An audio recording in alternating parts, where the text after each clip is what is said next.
காலத்திலே, வாசிங்க அந்த லூக்கா 1:20, இதோ தகுந்த காலத்திலே, கவனிச்சிங்களா? தகுந்த காலத்திலே, இந்த காட்ஸ் டைமிங், கடவுளுடைய நேரம்னு ஒன்று இருக்கு, அது வரும். அது வரும்போது அவர் சொன்னது எல்லாமே இயேசு கிறிஸ்து மூலமாய் உங்களுக்கு பிதாவாகிய தேவன் நிறைவேற்றி விடுவார். தேவனுடைய பார்வையில் தகுந்த காலம்.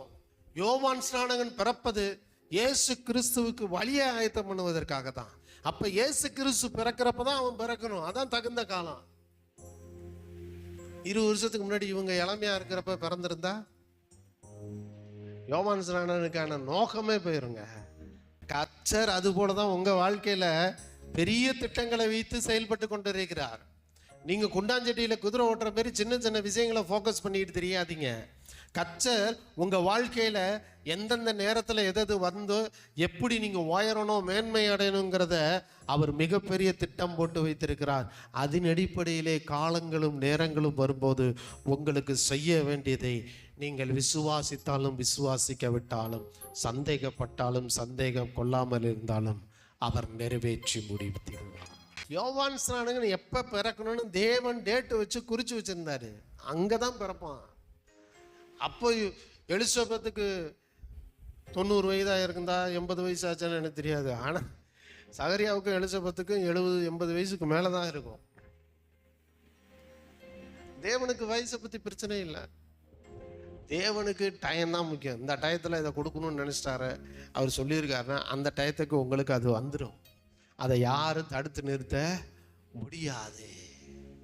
தகுந்த காலத்திலே நிறைவேற போகிறது தேவன் சொன்ன எல்லா வார்த்தைகளும் உங்கள் வாழ்க்கையில்.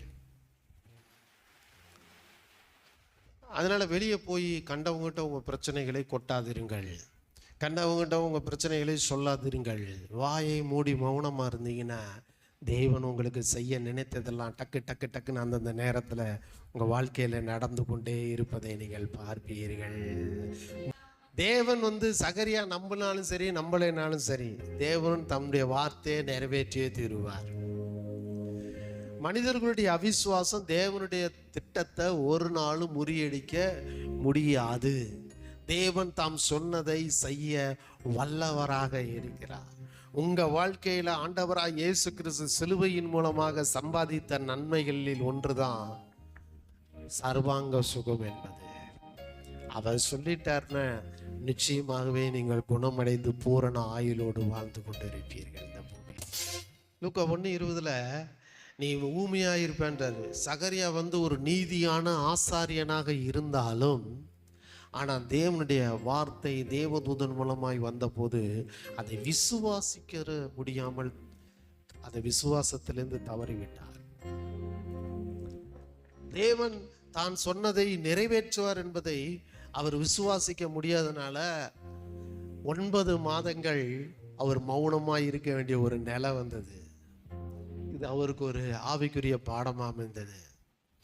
மௌனமாக இருந்த அந்த மாதங்கள் தேவனுடைய வார்த்தையை அவர் தியானிக்கவும் விசுவாசத்தில் வளரவும் உதவியது. இன்னைக்கு கர்த்தர் உங்களுக்கு சொன்னதை நிறைவேற்றக்கூடிய காலங்கள் வரும் வரை அதை குறித்து நீங்கள் மௌனமாய் இருந்து தேவனுடைய வசனத்தை தியானித்து கொண்டு இருப்பீர்கள்.